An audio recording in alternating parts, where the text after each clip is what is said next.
us to be able to, tread our life in the right way. And this is the conversation I would like to have with you. Like, what is in your perspective this Yes. rationale? That's a very interesting question, and a question that the cream of humanity has tried to unpack. Um, and then, of course, what is normally taught at universities, whether you're in South Africa, whether you're in Singapore, whether you're in Australia, whether you're in Argentina, is it's a European. It's our academic life is dominated by the European view. So that is actually the idea that we are rational animals. That is from the Greeks. The Greeks, they're the ones who propose that the human being is a rational animal. Now, it's like philosophy is like mathematics. You start by making a proposition, and then you build on it, to arrive at a conclusion. So one of the things that you find with two of the greatest minds in ancient Greeks, that is Aristotle and Plato, is that they start by proposing a view of the human being. But already they have an answer to solving the problem, which is the state. So there's a deception in it, right? There's a deception in it, in that the philosophy is to justify the state, right? So they said that yes, man is a rational animal. So so what did the Greeks do? They are the ones who introduced democracy. Um, but we need to understand that democracy was on the timeline of human beings. It was quite a short time. It was about 50 years, something like that. It wasn't so long. But the whole point was, since man is a rational animal, he has to be political. He has to be given a political theater to exercise his rationality, right? However, what we find is that at the end, one man dominates, a dictator dominates, and a demagogue, the one who is most eloquent, the one who's most able to take to seduce the feelings of people. And I think is Pericles, if I'm not mistaken. If I'm not mistaken, I could be wrong, but he's the one. He's there's one Greek who dominated the entire society at the end. So by the time Plato and Aristotle were alive, they saw this reality. This. So they needed to redefine. They needed to redefine what is a man, what constitutes a man.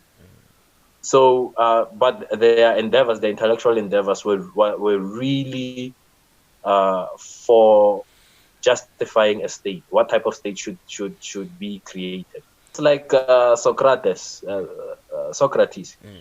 when he talks to people, right? One of the things that he's good at is that he's already leading you to a conclusion, right? He starts by asking you questions, by making you doubt yourself, but he is leading you without you even knowing. He's already leading you to his conclusion. So that is also Plato does that. Plato does that very well. He starts by asking in the Republic, what is justice, right? There's an inquiry, they talk a lot, but in the end, he's leading the conversation towards a particular end. A conclusion. A It's a type conclusion. of, yes, a particular conclusion. So for him, the way he saw things, Plato believed that a society has to be ruled by philosopher kings, like an elite of well-trained, well-groomed individuals within the society, and the rest of the society will be basically under their rule. He had a great admiration for Sparta, and Sparta was basically a military city. So he wanted Sparta. He wanted a philosophical version of Sparta. Interesting. This is how he starts the conversation. You Interesting. understand?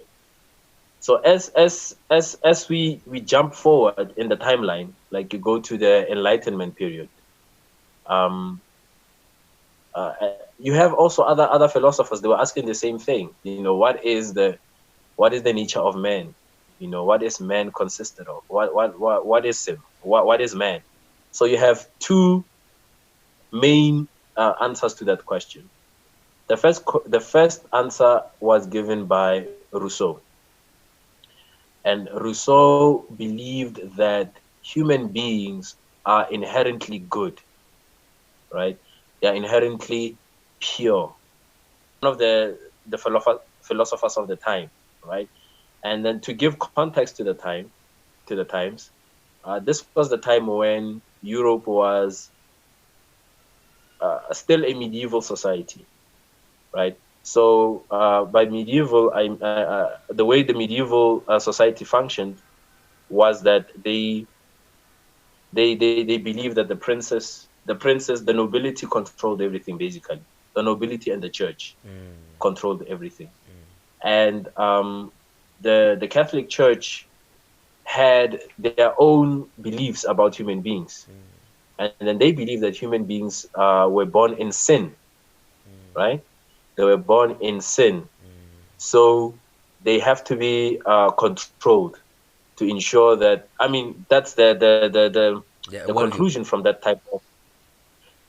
Yes, they have to be controlled to make sure that their evil vices do not run amok, right? So Rousseau came with an opposite view.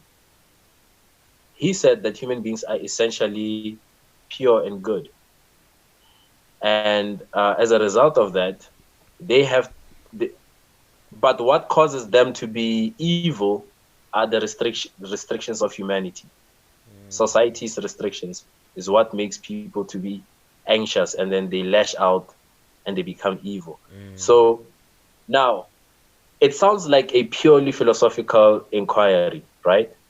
But really what he is saying is like Plato, like Socrates, he is leading you to a particular conclusion, which is we have to get rid of the princes and the church, and we have to institute democracy, right? That was the intention all along, right? The philosopher that came by is a man named Thomas Hobbes. Same around the same period. And then Thomas Hobbes was an interesting individual because he was born after the English Civil War, right? And so there was a lot of war, an English philosopher. So there was a lot of wars between the king and the parliamentarians, right? And then it was vicious. There's a lot of wars, and when he was born in this era of chaos and destruction and blood and mayhem. So he came with a new view of humanity, of what is man, and he said that really a human being is basically an animal, right? And it is society's norms which keep those animal instincts down, tamed. So therefore, what we have to do is that we need to strengthen those societal norms, and to do that is to create basically a dictatorship, what you call the Leviathan, right? We have to create a dictatorship that controls people, makes sure that people don't kill each other, right?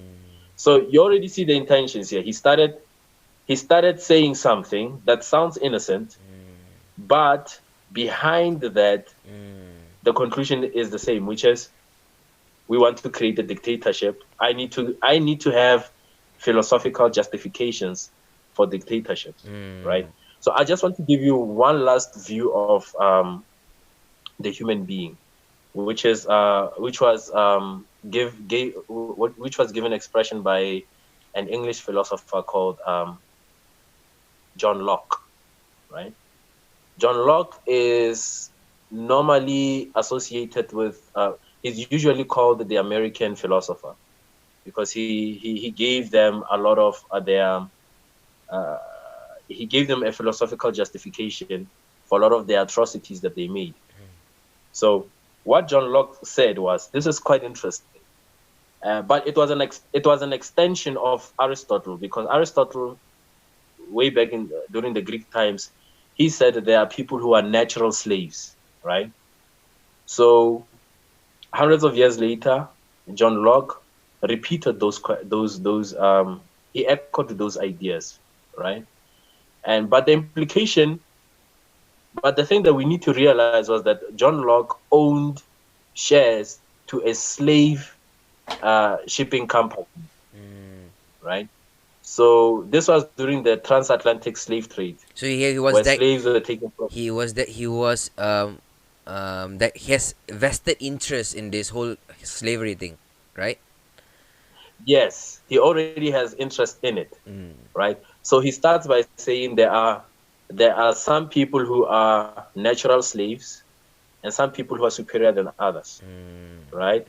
And then and by in so doing, he's giving justification for the slave trade. But here's another thing that he's doing. He also came up with an idea of property, right? So he said that it is unjust for anyone to take another man's property, right? Um, Today, if we a lot of the things that are said in America, they usually talk about property, like I have a right to property, right? Because during the medieval times, basically the princess owned the land, and everyone else was basically was a tenant in the land.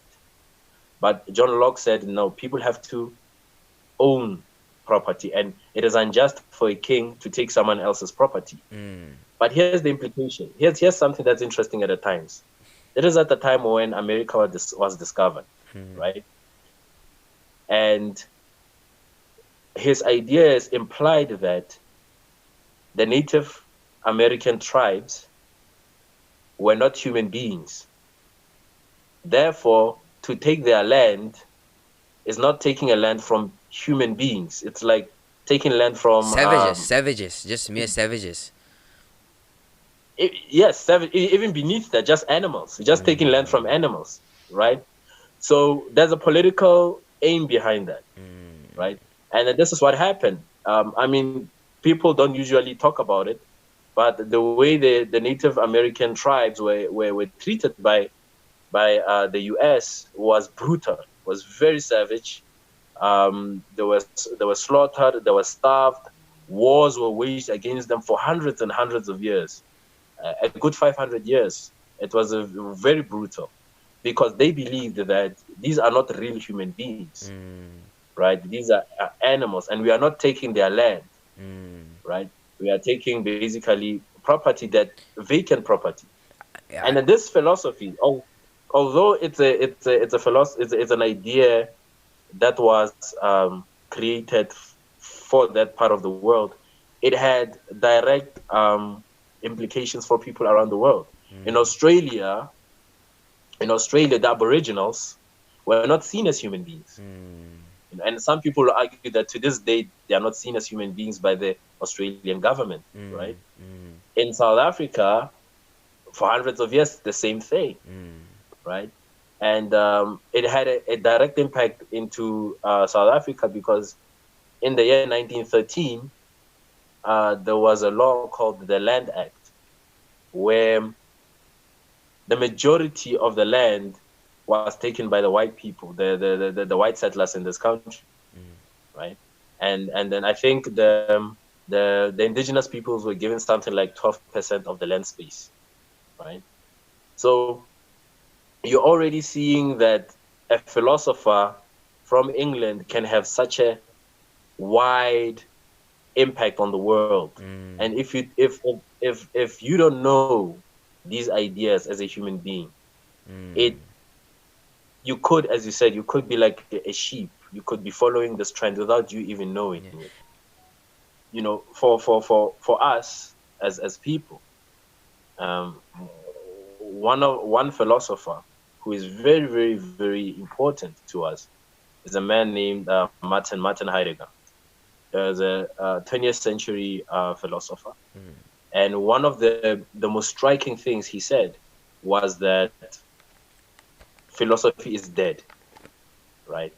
Philosophy is dead. In other words, this pursuit of creating all these ideas in our minds, and then trying to give them a political, uh, social and political concrete reality, it's dead. Instead of us, instead of what he argued was, instead of us creating all these concepts in our mind, we have to live in the world and look in the world and learn from the world, instead of us taking our ideas and projecting them into the world. We have to learn from the world, right? We have to be learners, not, I'm repeating the same question, but we have to learn from the world. And this is the existentialist idea. So one of the things that he talked about was that when you are born, you are thrown in the world like a soul, right? You are thrown in the world. And when you are thrown in the world, you are being, you're gonna be exposed to different ideas, the ideas of the world. You know, every society, it doesn't matter which time you are thrown in the world, whether you are born today, whether you are born 50 years ago, 1,000 years ago, 3,000 years ago. When you are thrown in the world, you're gonna get exposed to a lot of ideas, right? So how do you navigate that, right? That's one of the things that he's going to inquire into.